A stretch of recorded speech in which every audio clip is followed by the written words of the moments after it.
Tiempo de meternos en el ecosistema cripto. Hoy con una pregunta clave. ¿Llegará Bitcoin a los 100.000 dólares? Bueno, no sé si lo vamos a conseguir responder correctamente, pero sí que creo que es importante que entendáis, como siempre aquí en estrategias de inversión, cuál es el proceso, cuál es el significado, si tiene sentido o no ese asset class en un portfolio diversificado. Para ayudarnos a entender todo lo que está pasando en el ecosistema, contamos con dos ponentes de lujo. De un lado, Antón Díez. Antón, ¿qué tal? Hola, muy buenas, encantado de estar aquí hoy. Antón, que es de Trade Republic, y también Belén San José. Belén, bienvenida, ¿qué tal? Muchas gracias. Pues bien, la verdad es que encantada también de contar otra tertulia más con vosotros. Pues Belén San José, de Pecunia 256. Oye, la primera pregunta, empiezo contigo, Belén. Oye, ¿qué está pasando? Noto el ecosistema cripto, prometíamos, o bueno, se prometía las narrativas, ¿no? Si después de ese halving tendríamos al final un ciclo. Es verdad que se avanzó, yo creo, ¿no? La llegada de los ETFs como que descompusieron de alguna forma, ¿no? Los tiempos que veníamos observando en esos ciclos, pero ¿por qué tanta tranquilidad en esa zona compleja, ¿no? A nivel de precios del ecosistema? ¿Qué está pasando?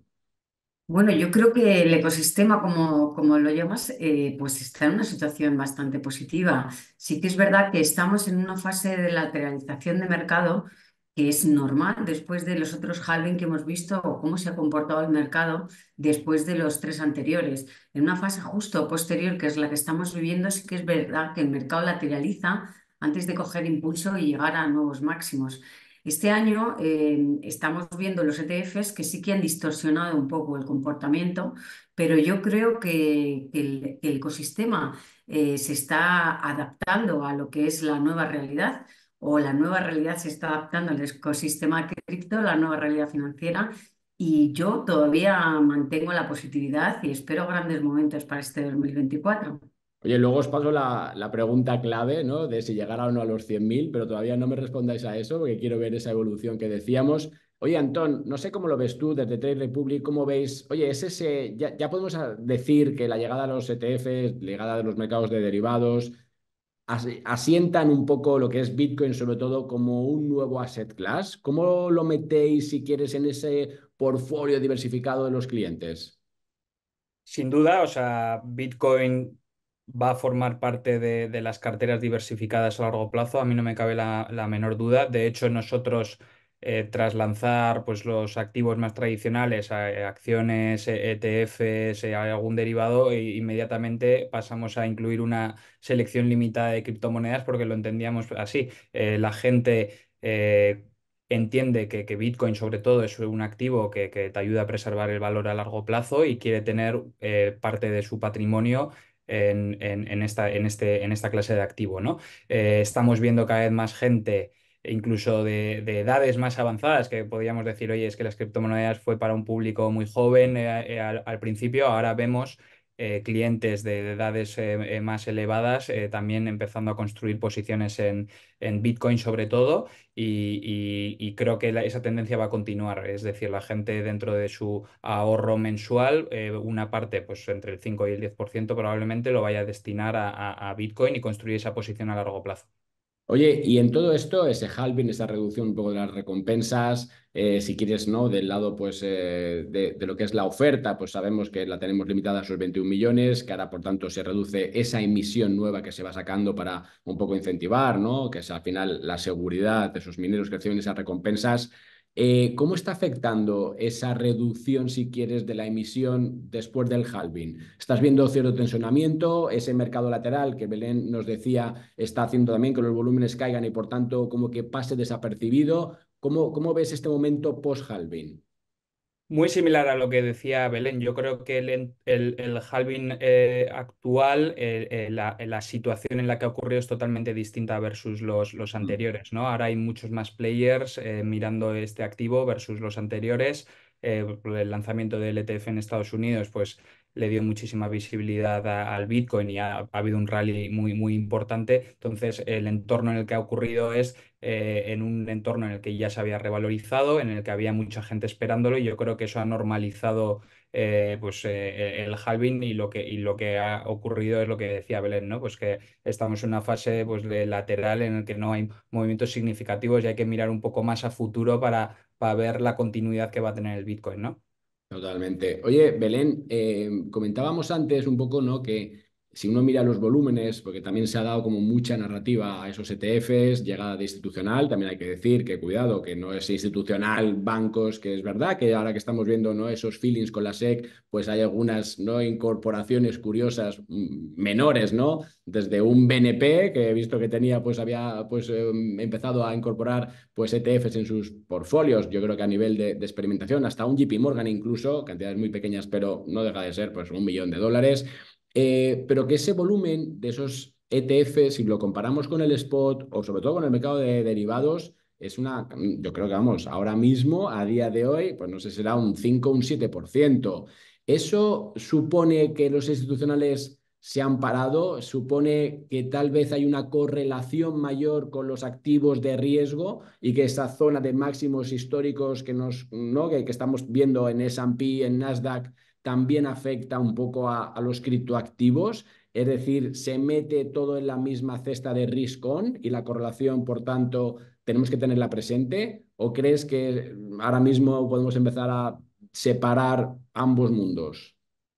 Yo personalmente siempre creo que deberíamos tender a separar ambos mundos. La correlación histórica es realmente baja, el de los activos, de los criptoactivos con el mercado tradicional. Es verdad que es descorrelacionadora de cualquier cartera, es decir, tener Bitcoin obviamente no te va a proporcionar los mismos rendimientos que el S&P, ni para bien ni para mal.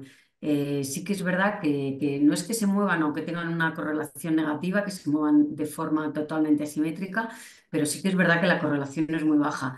Yo personalmente creo que son dos tipos de activos totalmente distintos, son dos tipos de activos que hay que tener en cartera, por supuesto. Debido al riesgo de los criptoactivos, igual el porcentaje que se tiene que dar de una cartera para preservarla de otro tipo de eventos tiene que ser menor porque tiene muchísima más volatilidad, pero yo creo que deberían cohabitar los dos. Es decir, que haya habido pues un hype ahora hace poco con los ETFs es normal, porque sí que es verdad que ha habido apetito. Estamos hablando de enero a mayo, o sea, estamos hablando de 5 meses, que tampoco podemos decir, no, es que los institucionales ya no tienen ningún tipo de interés, todo lo contrario. Yo creo que los institucionales están esperando a que se abra la mano, a que se dé carta blanca y entrarán y entrarán con más fuerza. Tenemos el ETF de Ethereum y lo tenemos a las puertas. Bueno, a quien dice a las puertas, igual está en julio que dicen que va a ser, o igual septiembre, o igual en 2025. Pero yo creo que el mercado cripto en este 2024 lo que está haciendo es afianzarse, es popularizándose. Es decir, sí que es verdad que JP Morgan tiene muy pocos activos metidos, pero porque no hay una regulación que le pueda respaldar para meter mucho más. En el momento en el que haya un contexto favorable a este tipo de activos, porque hemos de tener en cuenta que la SEC los ha aprobado y ha aprobado ETFs de Bitcoin, pero con bastantes reticencias todavía, de sí, apruebo el producto, pero no os creáis que esto tal. Entonces, todavía obviamente hay ciertas reticencias institucionales a aprobarlo, ¿no? Con todas las de la ley. Pero sí que es verdad que yo creo que deben estar en cualquier cartera, tanto institucional como particular, como minorista, obviamente, y siempre hay que decirlo en una proporción pues que sea acorde al riesgo a asumir. Estamos hablando de volatilidades muy superiores a las de la renta variable, que ya son grandes. Es decir, por ejemplo, el top 10 que nosotros estamos trabajando con él tiene una volatilidad del 70% anual. Esto es una volatilidad que no todo el mundo aguanta y que no todo el mundo debería aguantar, pero sí que creemos que debe estar en cartera. En mayor o menor medida, dependiendo del inversor que lo elija, sí que deberían estar en cartera. Totalmente. Oye, Antón, y un poco viendo, tiramos un poco de lo que estás viendo dentro de Trade Republic, qué se está haciendo, cómo se está posicionando ese inversor, ¿no? Habéis dado acceso pues, a esos criptoactivos que mencionabas, pero cuéntame un poco de qué tipo de inversores, si está haciendo ese acercamiento diversificado, si va un poco más con esas modas, si después de todo este ruido, ETFs, halving, eso ha traído una nueva ola, o si por el contrario estás viendo un acercamiento, ¿no? Como más tranquilo, más conservador, si quieres, hacia ese nuevo asset class.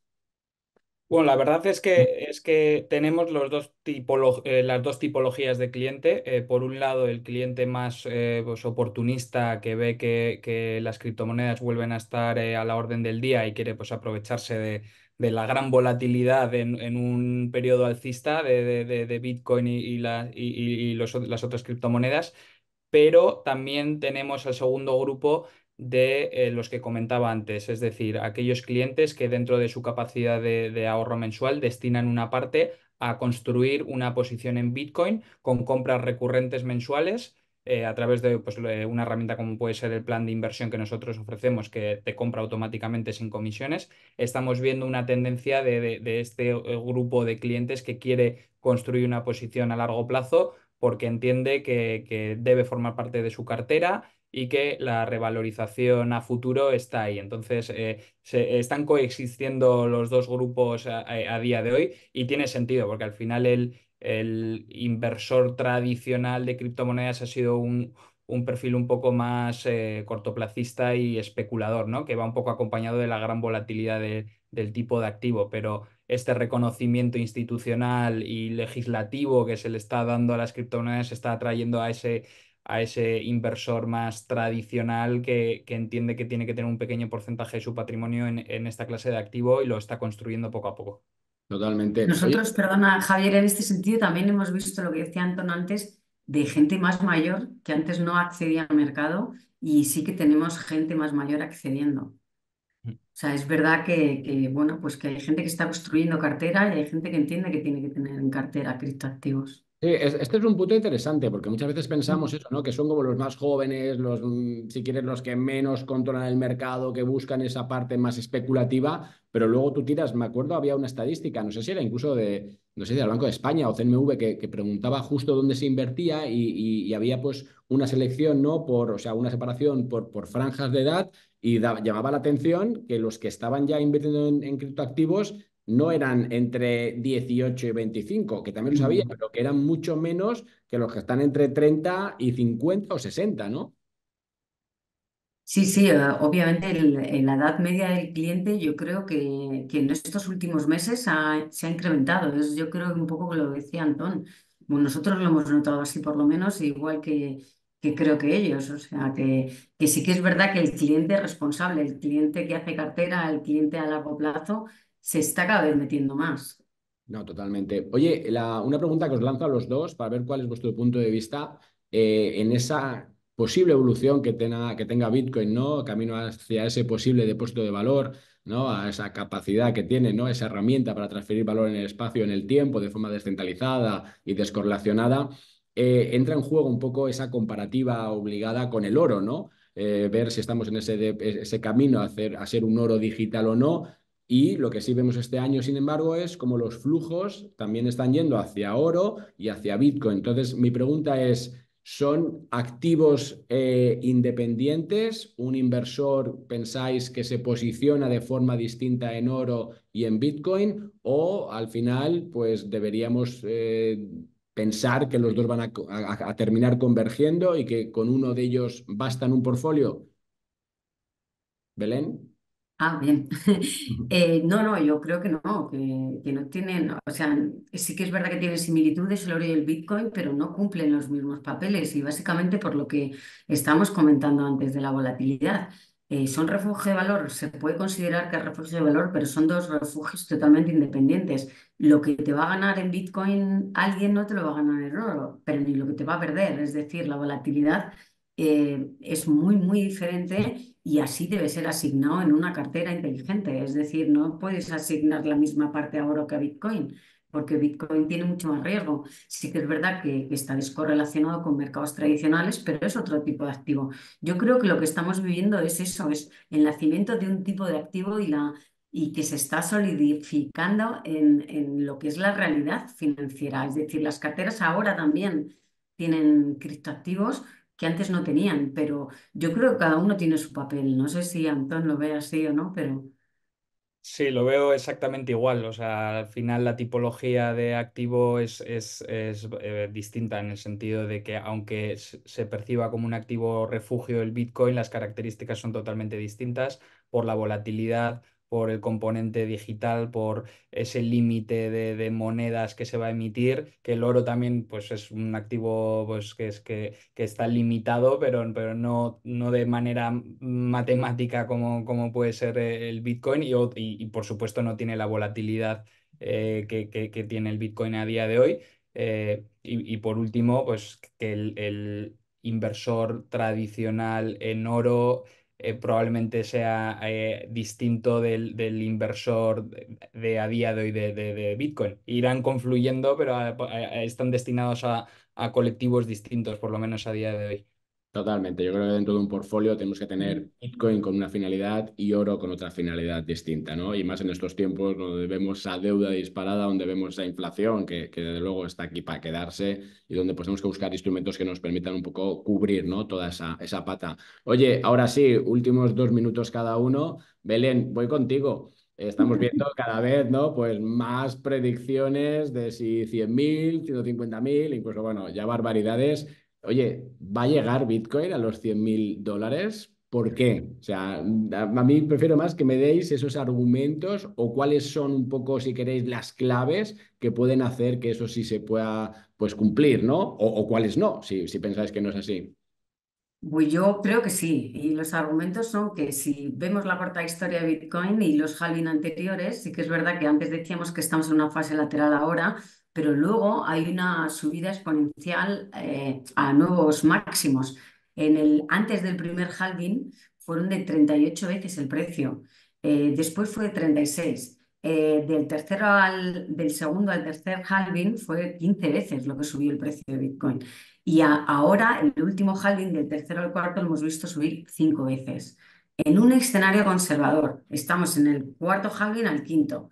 En un escenario conservador, cuando pasemos esta fase lateral y más aburrida de mercado, podríamos ver, o parece que podemos ver, incrementos de precio de 2 veces. Pues el último fue 5. Vamos a poner 2 para no tampoco ir al mismo y Mm. reducirlo un poco para no pensar. 2 veces el precio que tiene hoy Bitcoin es superar 100.000 euros. Es decir, no nos vamos a quedar probablemente en los 100.000, probablemente se supere. Y ya no solo viendo la etapa, o sea, lo que ha hecho otros halving o el patrón de comportamiento del precio de Bitcoin en función de otros halving, sino la tecnología que tiene debajo, lo que son los fundamentales de la industria. Yo creo que lo vamos a ver, no sé si en un año o en 10, lo vamos a ver muy, muy superior a 100.000 euros. Es algo que ha llegado para quedarse, lo estamos viendo, y que los precios lo tienen que reflejar y que al final los 100.000, pues dentro de X años hablaremos de 100.000 como si fuera algo muy del pasado y estaremos hablando de otros importes casi seguro. Yo me apostaría una mano casi a esto. Yo te tomo esa apuesta. También aprovecho para recordaros que no estamos dando ningún tipo de No. recomendación de inversión, son solamente, lo habéis visto, cuáles son las razones para que uno piense o no piense lo que puede pasar con el precio, pero no os olvidéis que no son recomendaciones. Antón, ¿cómo lo ves tú? ¿Va a llegar Bitcoin a los 100.000 dólares? ¿Argumentos? Sin duda sí, es cuestión de tiempo. Yo creo que, añadiendo a lo que decía Belén, el entorno legislativo, pues con el lanzamiento de ETFs en Estados Unidos, con la ley MiCA en Europa, se está reconociendo Bitcoin como un activo. En un futuro será cuestión de tiempo que sea parte de MiFID, es decir, que se puede introducir en vehículos tradicionales de inversión y estos movimientos hacia la conversión de Bitcoin a un activo pues, de uso común va a llevar a que cada vez haya más actores del mercado invirtiendo. Lo que decíamos, ahora hay algunos institucionales con poquito dinero, pues probablemente sea pues, porque la normativa es muy nueva, porque es muy volátil. A medida que se vayan introduciendo actores más tradicionales que invierten a Bitcoin a largo plazo, quizá baje un poco la volatilidad y permita que, por ejemplo, un JP Morgan te lo incluya en la diversificación de activos de las carteras de clientes de banca privada y eso automáticamente es un flujo de miles de millones de dólares en el activo y luego pues si forma parte de los activos reconocidos por MiFID, quizá eso da acceso a los planes de pensiones, a los fondos de inversión, a que empiecen a invertir y poco a poco este reconocimiento legal y esta introducción de nuevos actores al activo va a hacer que vaya subiendo a largo plazo. O sea, pues en línea con la oferta y la demanda, pero también con las características que mencionábamos antes del Bitcoin y su escasez futura, ¿no? Que va a determinar que vaya subiendo poco a poco de valor también, sin duda.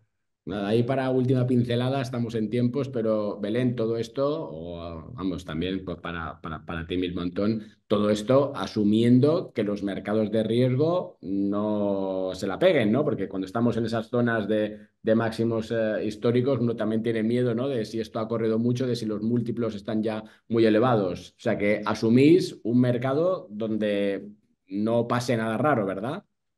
Bueno, yo asumo pues ciclos de mercado normales, ¿no? O sea, no quiere decir que ahora no entremos en un periodo de 3 años de caídas y luego vivamos un periodo de otros 3 años con alzas y nuevos máximos, ¿no? Yo siempre lo enfoco desde una manera muy tradicional de cartera de inversión a largo plazo y evolución de los activos a largo plazo, del mismo modo que pues las acciones a 10, 20 años van a mostrar un retorno alcista, ¿no? Pues sí, o sea, sí, independientemente de lo que pase en el corto plazo, a largo plazo, yo creo que el resultado es el que mencionábamos. Vale. Belén, tú también estás asumiendo un mercado estable o un ciclo natural normal, ¿no? Hombre, se dice, como dicen los economistas, como decimos, ceteris paribus.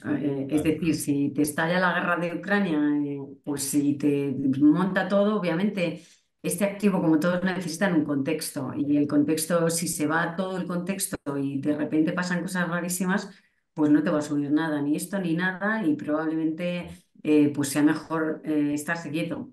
Pero Eso es. sí, suponemos un entorno de crecimiento normal como el 75% del tiempo que ha habido estos 50 años. O sea, nada raro, nada raro. Eso es. No, me gusta siempre hacer esas matizaciones porque cuando uno da al final esas ideas, ¿no? O esos argumentos para un movimiento u otro, creo que siempre es interesante, ¿no? Hacer ese contexto.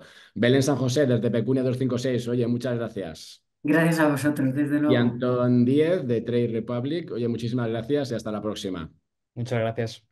Pues hasta aquí llega esta nueva tertulia en estrategias de inversión. Ya lo sabéis, darle a like, suscribiros al canal porque seguiremos produciendo más contenidos para eso, para estar informados de este nuevo asset class. En este caso lo habéis visto, cómo se va incorporando poco a poco los portfolios, esas características que tiene, que por lo menos, aunque solo sea de un punto de vista intelectual, vale la pena seguir. Hasta la próxima.